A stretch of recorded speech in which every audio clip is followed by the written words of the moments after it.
So mga kabaksing, sa katatapusan po ng laban na ginanap sa Las Vegas sa pagitan ng dalawang knockout artist undefeated na sina David Morrell at si David Benavides, pinalasap ni Benavides ang kauna-unahang talo ni Morrell mga kabaksing sa pamamagitan ng 12 rounds unanimous decision victory sa scorecards ng tatlong hurado na 115-111 twice at ang isang hurado ay umiscore ng 118-108 pabor lahat kay Benavides.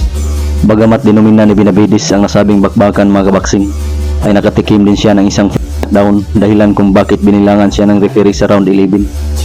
Ngunit sa pagtapos sa nasabing round ay agad ding binawasan ng punto si Morrell dahil sa kanyang pagbitaw ng suntok after the bell. Pero bukod pa man sa mga nangyari mga kabaksing ay successful pa rin si David Benavides na maging unified interim light heavyweight champion kung saan nasa kanya ang WBC and WBA interim titles.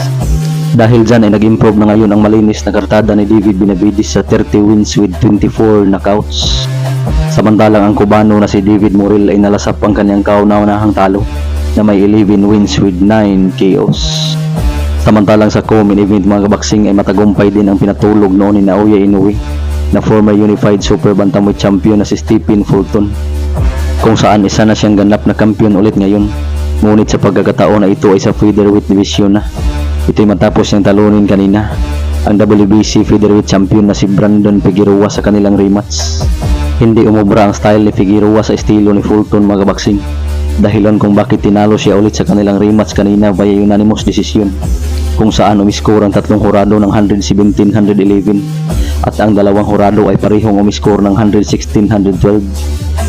Dahil dyan na isa ng ganap na 2 division world champion si Fulton na nag-improve na ang kartada sa 23 wins with 8 KOs at may isang talo, and the new WBC world featherweight champion. Samantalang si Brandon Figueroa ay nalasap ang kanyang ikalawang talo na may 25 wins with 19 knockouts. Itong dalawang talo ni Figueroa mga kabaksing ay galing lahat kay Stephen Fulton. Samantalang sa iba pang undercard mga kabaksing ay nagtagumpay din sa isang makapigil hininga na bakbakan, ang former WBA World Super Lightweight Champion na si Isaac Pitbull Cruz kontra sa kanyang kapwa Meksikano na si Angel Fierro, kung saan may mga pagkakataon pa mga kabaksing na nayanig ng husto si Pitbull dahil sa mga solidong patama ni Fierro. Pero bukod pa man dyan mga kabaksing ay matagumpay pa rin na nakuha ni Pitbull Cruz ang panalo sa pamamagitan ng 10 rounds unanimous decision, kung saan ang tatlong hurado ay parehong pumabor sa kanya na umiskor ng 96-94, 97-93 at 98-92.